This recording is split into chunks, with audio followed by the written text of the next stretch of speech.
좋은 것은 위대한 것의 적이다라는 말이 있네요. 잘 음미해 보면 좋은 것과 위대한 것은 서로 상종하지 못한다는 것을 의미하고 있습니다. 이 이야기는 짐 콜린스라는 분이 좋은 기업을 넘어 위대한 기업으로라는 책에 나오는 문장입니다.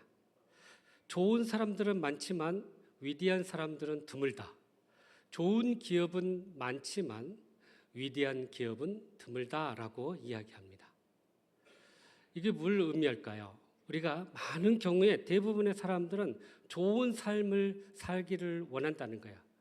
그래서 그것에 만족하다 보니까 위대한 그런 일에 도전하지 않고 그저 지금이 좋다라고 여기면서 머물다는 거예요.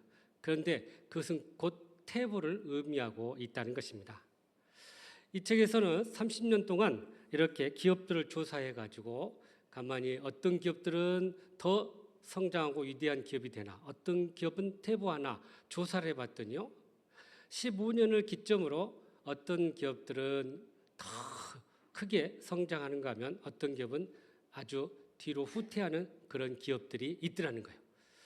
그래서 원인을 가만히 보니까 결국 위대한 기업들로 나아가는 것은 현실에 안주하지 않고 끊임없이 발전하고 끊임없이 연구하고 끊임없이 개선하고 바꾸는 기업들은 결국 살아남는다라고 이야기합니다. 그러면 여러분 이 좋은 것과 위대한 것의 차이는 뭘까요? 좋은 것이란 그저 익숙하고 편안한 것을 의미한다는 거예요. 그러면 위대한 것은 뭘까요? 불편하고 또 여러 가지 어렵고 힘든 것을 의미하고 있다는 것입니다. 그래서 한 분야에 우리가 어떤 탁월함을 추구하려면 익숙하고 편한 것을 떠나서 불편하고 어렵고 힘들지만 그 일들을 행해 나갈 때 우리의 삶이 더 위대해질 것임을 이야기하고 있습니다. 미국에서 학점을 평가할 때 A, B, C, D, F 이렇게 하는데요. 그게 다 의미가 있습니다. A는 excellent, 아주 탁월하다라는 말이고요. B는 very good, 아주 좋다 그런 의미고요. C는 good, 그저 보통이고 평범하다 그런 의미고요. 그 다음에 D는 poor, 부족하다, 가난하다 그런 의미고요. F는 fail에서 실패했다 이런 의미를 가지고 있어요. 근데 여기 이 보통의 의미 C 학점을 받았을 때 이 보통이 좋은이라는 의미거든요. 그래서 이 보통, 평범 이것을 원어로 보니까 어떤 의미를 가지고 있냐면 어떤 사람이 높은 산에 올라가는데 한 중턱쯤에 가가지고 밑을 이렇게 보면서 여기까지다. 여기까지 우리가 왔으니 참 좋다 하고는 거기서 쉬고 내려간다는 거예요. 그러니까 그렇게 가다 보니까 저 높은 곳에서 바라보는 그러한 경치와 그 감동을 누리지 못하고 내려가는 사람. 그것을 오늘 보니까 이 보통 평범함 이렇게 이야기하고 있다는 거예요. 이런 사람들은 위대해질 수가 없어요. 조언에서 그저 익숙하고 편안한 것에 머무르기 때문에 그런 위대함을 누리지 못한다는 거죠. 여러분 하나님께서 우리 안에 주신 많은 은사와 능력과 달란트들이 있는데요. 어떤 사람은 그것을 최대한 활용해서 많은 열매를 맺는가 하면 어떤 사람은 여기가 좋다, 여기까지다, 이제 좀 누리자 하면서 그것을 이렇게 내려놓는 경우도 있다는 거예요. 우리가 신앙생활하면서도 이 정도 신앙생활하면 됐지, 이 정도 봉사하면 됐지, 이 정도 섬기면 됐지 이렇게 신앙의 안주함과 또 여러 가지 자만함에 빠지게 되면 결국은 그저 좋은 것에서만 머무르고 만다는 거죠. 그러나 하나님께서는 우리를 향해서 좀 더 좋은 것을 뛰어넘어 위대한 신앙의 삶으로 나아가기를 원하신다는 거예요. 그래서 우리의 신앙이 도약하기 위해서는 우리가 한 가지 가져야 할 정신이 있는데 그것은 바로 신앙의 탁월함이에요. 믿음도 탁월하고 봉사도 탁월하고 전도도 탁월하게 그 일들을 감당할 때 하나님께서 영광을 받으시고 또 우리는 그 놀라운 열매들을 누리게 될 줄로 믿습니다. 그러므로 우리가 어떻게 하면 좋은 신앙에서 위대한 신앙으로 나아갈 수 있을 것인지 오늘 또 주시는 말씀을 통해 주님의 음성을 듣고 그렇게 순종함으로 위대한 신앙으로 나아가는 저와 여러분 되시기를 주님의 이름으로 축복합니다. 먼저 5절 말씀 같이 읽어보죠. 시작. 그의 어머니가 하인들에게 이르되 너희에게 무슨 말씀을 하시든지 그대로 하라 하니라. 아멘. 자, 여기 배경을 보면은 이 나사렛에서 북서쪽으로 약 10km 정도 떨어진 갈릴리 가나라는 곳에 혼인 잔치가 열렸어요. 당시 유대 사람들은 가족 단위의 이런 그 결혼 잔치를 매우 중요하기 때문에 가까운 친척들을 다 같이 불러서 일주일 동안 이 귀한 잔치를 벌이게 되었던 거죠. 그래서 정말 흥겹고 즐겁고 축복할 그런 자리에 문제가 하나 생긴 거예요. 바로 포도주가 떨어졌다라는 말씀입니다. 흥을 돋궈야 할 이 포도주가 없다는 것은 단순히 실수가 아니라 이 결혼을 준비한 자의 큰 실수이고 그것은 곧 가문의 명예를 먹칠하는 일이었던 거예요. 여기서 우리는 이 인생의 단면을 잘 보게 돼요. 흥해였고 즐겁고 기뻐할 그 자리에 또 한편으로는 부족하고 실수하고 연약하고 또 뭔가 없는 그런 결핍의 삶이 있다는 거예요. 그런데 오늘 본 절에서는 우리의 인생의 이러한 결핍의 문제를 어떻게 하면 해결할 것인지를 우리에게 보여주고 있습니다. 본문에서 예수님의 어머니 마리아가 예수님께 나아가 이 문제를 맡겼다는 거예요. 그러나 주님은 아직 자신의 때가 아니다고 그것을 사실은 거절하는 모습을 보게 됩니다. 이때 마리아가 하인에게 한 말이 있어요. 오늘 우리가 읽은 말씀 중에 무슨 말씀을 하든지 그대로 하라라는 명령이었던 거예요. 그야말로 절대적인 순종을 하인들에게 내렸던 거죠. 무슨 말씀을 하든지 그대로 하라. 마리아는 하인들에게 예수님께서 말씀하신 대로 그렇게 모든 일을 순종하라는 것입니다. 여기에 바로 이 마리아의 탁월한 믿음이 담겨져 있습니다. 예수님의 거절이 있었음에도 불구하고 포기하지 않고 무슨 말씀이든지 그대로 행할 것을 증거했던 거예요. 그러니까 예수님께서 반드시 이 문제를 해결해 주실 것이라는 그 믿음을 가지고 있었던 거죠. 이처럼 기적은 믿음과 순종에서 의해 이루어진다는 거예요. 마리아의 믿음, 하인들의 순종, 그리고 예수님의 기적이 나타났던 것입니다. 여러분, 우리의 삶의 문제도 바로 이렇게 해결해야 한다는 거예요. 우리의 믿음, 또 우리의 순종, 거기에 주님의 놀라운 응답이 있게 될 줄로 믿습니다. 여러분, 여기서 믿음은 단순히 이해에서 출발하는 게 아니라는 거예요. 믿음은 주님에 대한 전폭적인 신뢰가 있어야 한다는 것입니다. 주님이 반드시 내 이 문제를 해결해 주실 것이라는 이 믿음을 가지고 나아갈 때 주님께서 우리의 믿음을 보시고 응답해 주실 줄로 믿습니다. 그렇다면 왜 믿음이 이렇게 중요할까요? 첫째, 기적은 믿음의 열매이기 때문입니다.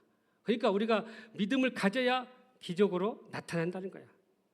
순종은 믿음 없이는 할 수 없는 거예요. 그래서 믿음이 없으면 순종은 계산이 되고 따지게 되지만, 그러나 믿음이 있으면 그 순종은 결국 열매로 기적으로 나타난다는 사실입니다. 그래서 여러분, 이 기적의 패턴을 잘 기억하십시오. 먼저 문제가 있죠. 그 다음에 믿음을 가지고 순종해 나갈 때 기적으로 연결된다는 사실입니다. 둘째, 믿음은 보이지 않아도 하나님 앞에 모든 것들을 맡기고 이루어질 것임을 믿는 것입니다. 히브리서 11장 1절에 뭐라고 합니까? 믿음은 바라는 것들의 실상이요 보이지 않는 것들의 증거다라고 이야기합니다. 지금은 보이지 않지만 그러나 주님께서 반드시 응답해 주실 것이라는 그 믿음을 가지고 나아가는 것입니다. 현재는 아무것도 바뀐 게 없고 보이지 않지만 주님께서 이 모든 문제를 해결해 주실 것이라는 그 믿음을 가질 때 우리의 삶을 통해 믿음의 역사, 기적의 역사가 일어나게 될 줄로 믿습니다. 그렇게 여러분 장차 이루어질 것을 믿음으로 바라보십시오. 그리고 믿음으로 순종하십시오. 그러면 기적이 반드시 일어나게 될 줄로 믿습니다. 세 번째, 성경은 언제나 이러한 기적은 바로 믿음을 통해서 일어났다는 것을 증언하고 있습니다. 노아가 그랬죠. 노아가 하나님께서 방주를 만들려고 했을 때 아무 증상도 없는 그런 상황 속에서 그 말씀 하나 붙잡고 방주를 만들었을 때 그의 가족이 구원을 얻었던 거예요. 아브라함이 그랬죠. 아무것도 없는 상황에서 떠나라. 그리고 또 그의 아들을 바쳐라 했을 때 그가 믿음으로 그 모든 것들을 바쳤을 때 하나님의 놀라운 여호와 이레의 축복을 누리게 되었던 것이죠. 오늘 가나의 혼인 잔치에서도 마찬가지예요. 이 마리아의 이 믿음이 바로 이러한 삶의 문제를 해결하게 되고 주님의 기적을 경험하게 되는 놀라운 역사의 기초가 되었다는 것입니다. 이처럼 위대한 믿음, 탁월한 믿음은 결국 하나님을 철저히 절대적으로 신뢰하는 믿음에서 시작된다는 사실입니다. 여러분의 삶에 문제가 있습니까? 우리 하나님께서 이 문제를 반드시 해결해 주실 거라는 이 믿음과 이 신뢰를 가지고 주님 앞에 나아갈 때 우리의 모든 문제가 해결될 줄로 믿습니다. 탁월한 믿음의 소유자였고 고아의 아버지였던 조지 밀러 목사님의 일화입니다. 이분이 이런 말을 합니다. 믿음은 하나님이 하실 것을 미리 신뢰하는 것이다 라고 이야기해요. 그러니까 5만 명의 고아들을 한 번도 굶주림이 없이 그들을 돌볼 수 있었던 것이 바로 하나님에 대한 절대적인 신뢰였던 거예요. 어느 날 또 여느 때처럼 먹을 게 떨어졌어요. 그래서 요리사가 급히 아침에 왔어요. 목사님, 먹을 게 다 떨어졌는데 어떻게 하죠? 그러자 목사님이 미소를 지으면서 오늘 하나님 또 어떻게 역사하는지 봅시다 하고 아이들 다 식당으로 모이게 하십시오. 접시랑 포크랑 다 놓으십시오. 그렇게 해서 아이들 다 자리에 앉았어요. 그리고 하나님께 감사의 기도를 드렸어요. 그러자마자 문을 두드리는 사람이 있어요. 어떤 사람은 빵을 가져오고 어떤 사람은 우유를 가져오고 하나님의 놀라운 기적의 역사를 그는 매일매일 일상의 삶 속에서 경험했던 것입니다. 여러분, 그러니까 믿음을 소유한 자는 기적이 일상이 되고 삶의 기적이 풍성하게 임하게 될 줄로 믿습니다. 이처럼 위대한 믿음, 탁월한 믿음은 철저히 하나님을 신뢰하는 믿음에서 나온다라는 사실입니다. 그러므로 우리도 하나님을 철저히 신뢰함으로 탁월한 믿음을 소유하여 위대한 신앙으로 도약하는 저와 여러분 되시기를 주님의 이름으로 축복합니다. 계속해서 7절 말씀이네요. 시작. 예수께서 그들에게 이르시되 항아리에 물을 채우라 하신즉 아귀까지 채우니. 아멘. 아멘. 주님은 어머니 마리아의 믿음을 보시고 사실 때가 아니지만 그 믿음에 응답해 주셨어요. 그리고 말씀하십니다. 항아리에 물을 채워라. 사실 물을 어떻게 채워야 되는지, 어느 정도 채워야 되는지, 왜 물을 거기 갖다 놓아야 되는지 전혀 설명 없이 이렇게 명령하셨어요. 여러분 여기에 보면 나오는 항아리를 보면요, 사실 이 항아리는 마시는 음용수가 아니라는 거예요. 이 안에 있는 물은 손을 씻는 그들의 정결 의식에 따라 밖에서 집으로 들어올 때 손과 발을 씻는 그러한 용도의 허드렛 물이었던 거예요. 그런데 하인 입장에서 거기다가 물을 담았다가 그 물을 상위에 갖다 놓는다? 사실은 이게 굉장히 있을 수 없는 일이에요. 큰 실수를 할 수 있다는 거죠. 그런데 이런 말도 안 되는 명령을 하인들이 하게 됩니다. 왜냐하면 그의 어머니의 명령이 있었기 때문에 무슨 말씀을 하든지 그대로 하라. 우리가 때때로 하나님 앞에 말씀을 받을 때 우리의 형편과 상황과 좀 동떨어진 그런 말씀을 받을 때가 있어요. 이건 말도 안 된다. 어떻게 이런 명령을 줄까 하고 합리적으로 판단하고 계산하고 따지는 경우들이 있다는 거예요. 그런데 여러분, 그렇게 계산하고 따지고 합리적으로 생각하면요, 우리에게 거둬주는 것은 그 정도 수준밖에 되지 않는다는 거예요. 그러나 말도 안 되지만 그 말씀에 순종해 나갈 때 믿음의 역사가 더 크게 나타난다라는 거예요. 바로 이게 순종의 결과라는 것입니다. 믿음을 가지고 어느 정도의 순종을 하느냐에 따라서 그 결과가 이렇게 다를 수밖에 없다는 거죠. 그 명령은 도저히 말도 안 되고 어떻게 그 일을 내가 한단 말인가 라고 생각한다면 그 정도의 수준에서 우리가 열매를 맺게 되는 거예요. 그러나 말도 안 되지만 내가 주님의 말씀에 의지하여 내가 이 일들을 행하겠습니다. 그럴 때는 우리의 생각을 뛰어넘는 놀라운 열매가 맺혀지게 된다는 거예요. 그러니 여러분, 하나님께서 하시는 일은 무한하시고 능력이 많으시는데 우리 스스로의 믿음으로 그것을 제한해서는 결코 안 될 것입니다. 이러한 순종에 있어서 우리가 가져야 할 것은 바로 이 신앙의 유연성이에요. 하나님이 하시면 무슨 일이든 하실 수 있다. 그 믿음을 가지고 나아갈 때 우리의 삶 가운데 놀라운 믿음의 역사가 일어나게 될 줄로 믿습니다. 오늘 말씀을 자세히 보면 분명 예수님은 항아리에 물을 채우라라고 했는데요. 놀랍게도 하인들의 반응이 놀라운 모습을 보게 돼요. 이들이 이 말씀을 듣고 어떻게 했는지요? 오늘 말씀에 보니까 이렇게 말합니다. 아구까지 채우니. 여러분, 아구까지 채운다는 말이 무슨 말일까요? 항아리의 가장 끝 자락까지 물을 가득 채웠다, 그런 의미를 가지고 있어요. 여러분, 조금만 채울 수도 있고 또 어느 정도 양을 이야기하지 않았기 때문에 자기들의 생각에 맞게 어느 정도 채울 수도 있었을 것인데, 그런데 이들 참으로 놀랍게도 그 항아리에 가득 물을 채웠다는 거예요. 이것이 바로 이들의 놀라운 믿음의 결과물이었던 거죠. 여러분, 만약에 이 명령이 말도 안 된다 생각하면 일반적인 생각을 한 하인들은 어떻게 했을까요? 그냥 대충 갖다 부었을 거예요. 부어도 어느 정도 살짝 부었을 것 같아요. 이 사람의 명령이기 때문에 어쩔 수 없이 한다면 그저 마지못해 했었을 것입니다.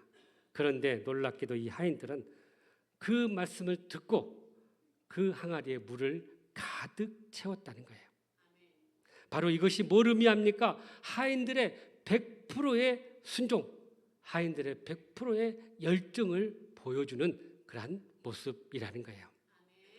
하나님 앞에 우리가 믿음으로 나아가지만 때때로 하나님께서 우리의 마음의 중심을 보셔요. 정말 100% 순종하려고 하는지 아니면 50%만 하려고 하는지 그것을 다 보고 계신다는 거예요. 예수님도 바로 이 하인들의 마음을 보셨던 거예요. 그렇게 가득 채워서 순종하되 열정을 다해 그렇게 순종한 그 모습을 주님은 귀하게 여겼던 것입니다. 여러분, 주인과 종업원의 차이가 뭔지 아십니까? 주인은 아침에 일찍 나가도 전혀 피곤하지 않고 저녁 늦게까지 해도 그것이 자기 일이기 때문에 최선을 다해요. 그런데 종업원은 어때요? 자기 주어진 시간만 일하고 또 자기 주어진 일만 하면 돼요. 그게 종업원과 주인의 차이예요. 또 그 일을 하는 마음의 자세도 달라요. 이것은 내 일이기 때문에 내가 더 최선을 다해요. 그러니까 우리가 이 신앙생활, 위대한 믿음의 삶으로 나아가려면 바로 이 주인의 의식을 가지고 나아가야 한다는 사실입니다. 신앙의 세계도 그러고요, 세상의 이치도 그래요. 한 분야의 전문가가 되려면요, 그저 대충 해서가 되어서는 안 돼요. 프로가 되려면 적어도 열정을 다해서 우리의 삶을 불태워야 돼요. 제가 한 번은 SBS 방송국에 이 악단이 있었는데요. 그 악단 단장이 김정택 장로님이었어요. 이분이 이 사람들을 이렇게 이제 훈련한다고 하는데 저를 그곳에 초대해 주셨어요. 한번 그 연습장을 가게 됐는데 연습장은 그냥 어느 연습장하고 별 차이가 없었는데 한 가지 딱 들어가서 눈에 띄었던 게 하나 있는데 그 앞쪽에 한 문장이 이렇게 적혀져 있는 거예요. 연습하자. 또 연습하자. 죽도록 연습하자. 이 문장이었어요. 제가 그 문장을 보면서 야, 여기 오신 분들 그래도 다 우리 한국 사회에 참 실력 있는 사람들이라고 생각하고 있었는데 이들도 이런 연습을 할 때 이런 마음으로 하는구나. 정말 포로가 개인이 되는 게 아니구나. 그것을 깨닫게 돼요. 우리가 신앙생활할 때도 마찬가지예요. 그냥 대충 여기까지 하는 것보다는 주님이 주신 것들을 우리가 이 하인의 열정처럼 100% 갖다 채우는 그 열정을 가질 때 거기에 믿음의 역사가 일어나고 기적의 열매가 맺혀지게 된다는 사실입니다. 성경에 보면 이 하나님의 일을 이루었던 위대한 믿음의 선배들이 나오는데요. 그들의 공통점을 보십시오. 믿음 안에서 열정을 다했던 사람들이었어요. 사도행전에 보면 특히 복음을 전하는 자들의 그 모습을 보십시오. 그들은 열정을 가지고 주의 복음을 전거했고요. 그래서 가는 곳마다 교회가 세워지고 부흥의 역사가 일어나게 되었던 거예요. 이처럼 우리가 아구까지 채우는 이 신앙의 열정을 우리가 소유할 때 우리는 위대한 신앙의 삶으로 나아가게 될 줄로 믿습니다. 40년간 광야 생활을 마치고 이스라엘 백성들이 요단강을 건너 이제 드디어 가나안 땅을 밟았어요. 그런데 그들 앞에 큰 난공불락의 여리고성이 서 있었어요. 이걸 어떻게 해야 되나? 근데 하나님께서 말씀하신 것들 매일 한 바퀴씩 돌고 마지막 날은 7바퀴를 돌아라. 그들의 삶 가운데 이런 질문이 있었을 거예요. 아니 이렇게 한다고 저 성이 무너질까? 그런 믿음도 있었을 겁니다. 그런데 결국 믿음으로 순종하고 나아갔을 때 그 여리고성은 피 한 방울 흘리지 않고 그 성을 정복할 수 있었던 거예요. 여러분 하나님이 원하시는 것은 바로 오직 믿음, 오직 순종. 그래서 우리가 이 100% 순종해 나갈 때 거기에 놀라운 믿음의 역사가 나타날 줄로 믿습니다. 순종은 말씀대로 하는 거예요. 내 생각과 내 경험을 내려놓는 거예요. 그래서 주님 뜻이 아니면 멈춰서고 주님이 가라 하시면 가는 것입니다. 순종, 사실 그것이 가장 단순해 보이지만 우리의 영적 성장의 가장 핵심이고 또 우리가 기적을 경험하는데 아주 중요한 지름길이라는 사실입니다. 그러므로 우리도 온전한 순종과 100%의 열정을 다하여서 그렇게 기적을 경험하는 저와 여러분 되시기를 주님의 이름으로 축복합니다. 마지막으로 우리 9절 말씀이네요. 시작. 연회장은 물로 된 포도주를 맛보고도 어디서 났는지 알지 못하되 물 떠온 하인들은 알더라. 연회장이 신랑을 불러. 아멘. 하인들의 순종에 이 물이 놀랍게도 포도주로 바뀌었어요. 여기 변하다라는 말이 있는데요. 이게 완전히 바뀌다 그런 의미를 가지고 있어요. 그러니까 부분적인 변화가 아니라 그야말로 극상품의 포도주로 바뀌었던 거죠. 이처럼 예수님은 물을 포도주로 바뀌시고요. 또 죄인을 성도로 바꾸시고요. 절망을 소망으로 바꿔주시고요. 고난을 감사로 바꿔주시는 분이십니다. 우리가 그 주님을 의지하며 나아갈 때 이러한 놀라운 기적을 맛보게 될 줄로 믿습니다. 그런데 여러분 오늘 본문에 이 요한이 이러한 놀라운 역사를 기적이라고 하지 않고 11절에 보면 표적이라고 쓰고 있어요. 여러분 표적이라는 말이 세메이온이라는 헬라어인데 이게 어떤 사인이에요. 암시예요. 그러니까 예수님께서 물을 포도주로 바뀐 것은 어떤 암시를 주고 있다는 거예요. 그건 뭘 의미하냐? 물은 과거 구약에 우리를 정결케 하는 죄사함의 그런 도구였어요. 그래서 물은 구약, 율법, 전통 이런 걸 상징했어요. 그러면 포도주는 뭘까요? 예수님을 통해서 완전히 바뀐 그 포도주는 이제 예수님을 통해서 새로운 역사가 시작되었다. 메시아이신 예수님을 통해서 새로운 메시아의 시대가 열렸다라는 놀라운 사인의 모습이었던 거예요. 자, 여러분 이렇게 우리가 주님을 만나고 경험하게 되면 우리 삶이 이렇게 바뀌게 된다는 것입니다. 그런데 여러분 물이 포도주로 바뀌었다는 것은요, 여러분 이것은 화학적인 변화입니다. 물을 우리는 이 화학적인 용어로 H2O라고 그래요. 그래서 이 수소 2개, 산소 하나가 결합해서 물이 된다. 그런데 이것이 포도주로 바뀌었어요. 이 포도주의 수식 안에 포도주에는 여러 가지 성분이 있는데 예를 들면 물도 있고요, 에탄올도 있고요, 그리고 포도당도 있고요, 또 유기산도 있고요, 향도 있고요, 미네랄도 있어요. 어떻게 H2O가 이렇게 많은 모습으로 바뀔 수 있냐는 거예요. 그러니까 주님의 놀라운 창조의 능력을 말씀해 주고 있다는 것입니다. 사실 여러분, 포도주를 담그려면요, 포도를 이렇게 다궈서 또 설탕도 넣고 밀봉해 가지고 압축을 했죠. 그러면 이것이 점점 발효가 돼요. 시간이 흐르면 숙성이 돼요. 그래서 아주 좋은 그런 포도주가 돼요. 근데 이 숙성하는 시간이 보통 몇 주에서 몇 년이 걸려요. 근데 오늘 주님은 바로 이 짧은 시간 안에 이것을 완전히 바꾸셨던 거예요. 그러니까 주님의 이러한 놀라운 창조의 능력이 아니고선 이것을 이렇게 설명할 수가 없다는 거예요. 일반적인 화학 반응으로 갑자기 물이 포도주로 바꾸는 일은 없다는 거죠. 그러니 예수님의 이 창조의 능력을 통해서 이러한 놀라운 변화가 일어났다는 것입니다. 창세기 보면 하나님께서 무에서 유를 창조하셨듯이 오늘 이 가나안 혼인잔치에서 예수님께서는 물을 포도주로 바꾸신 거예요. 그것은 단순한 색의 변화가 아니라 분자와 성분의 재구성, 그래서 새로운 물질로 바뀌게 되었던 거죠. 그래서 예수님이 창조주이심을 다시 한번 여기서 우리에게 보여준 사건이었던 거예요. 그런데 여러분, 여기서 우리가 주목해야 할 말씀이 하나 더 있는데요, 바로 하반절에 이런 말씀입니다. 물도온 하인들은 알더라. 이 알더라는 말, 관계적이고 체험적인 알을 의미하는 표현입니다. 그러니까 연회장에 있는 사람들, 야, 이 포도주 왜 이렇게 좋냐? 도대체 처음부터 이런 포도주 안 주고 왜 이제나 주냐? 그런 이야기를 해요. 근데 그들이 이 포도주가 어디서 나온지는 전혀 알 수가 없어요. 누구만 알아요? 이 말씀에 순종했던 이 하인들만 이 비밀을 알고 있다는 거예요. 여러분, 믿음의 역사가 바로 이런 것입니다.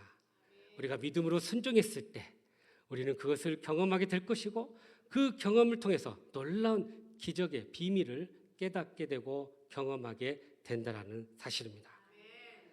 하나님 나라의 비밀, 또 믿음의 비밀, 순종의 비밀, 이것은 바로 그렇게 믿음으로 순종한 자들만 경험할 수 있는 놀라운 축복인 거예요.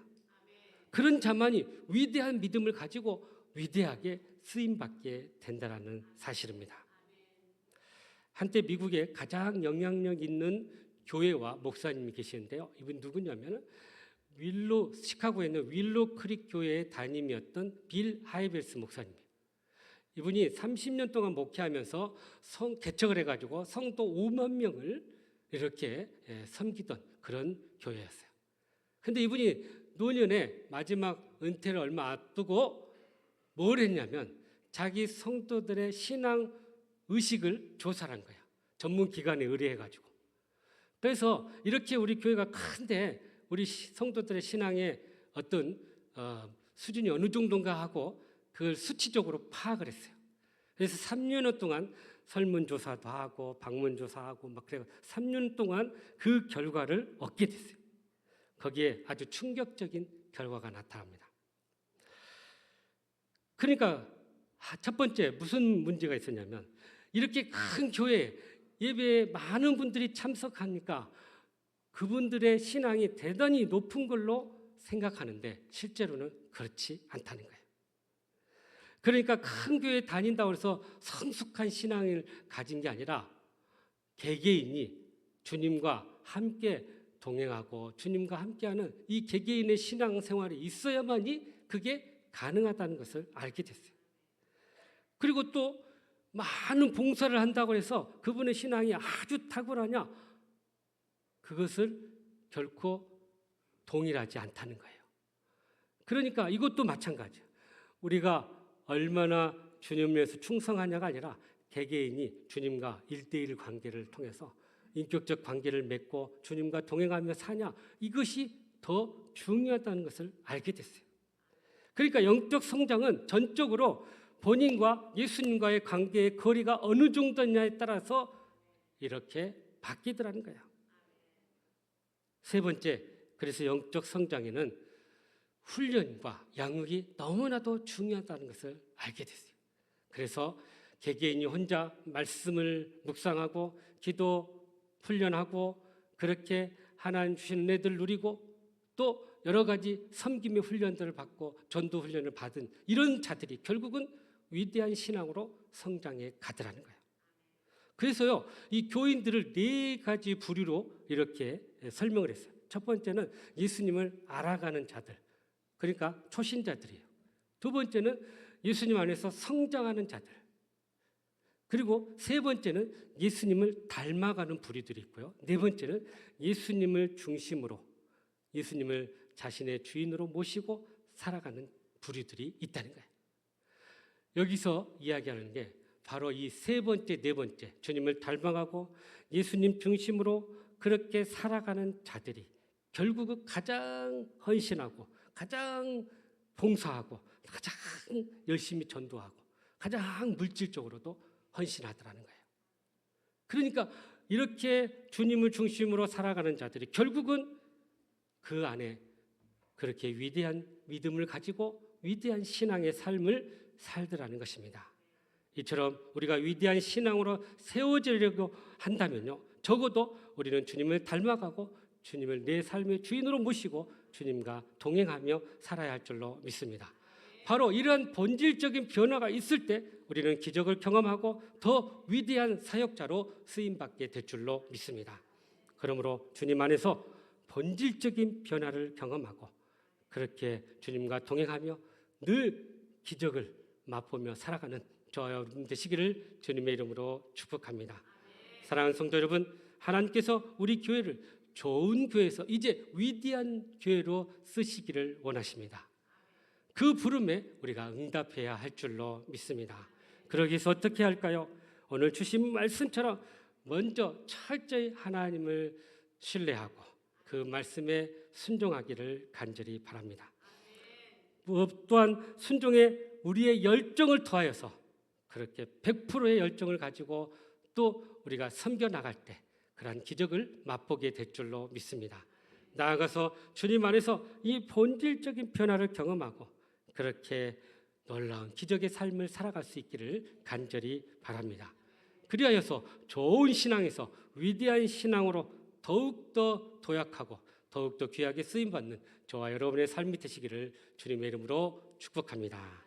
기도하겠습니다. 사랑과 은혜가 풍성하신 하나님, 참으로 우리의 삶과 신앙이 좋은 것에 머물지 않고 이제 위대한 신앙의 삶으로 나아갈 수 있도록 인도하여 주시옵소서. 철저히 주님을 신뢰하고 순종에 100%의 열정을 더하여서 그렇게 본질적인 우리의 삶의 변화가 있게 하여 주시옵소서. 예수님의 이름으로 기도하옵나이다. 아멘. 우리 앞뒤 좌우로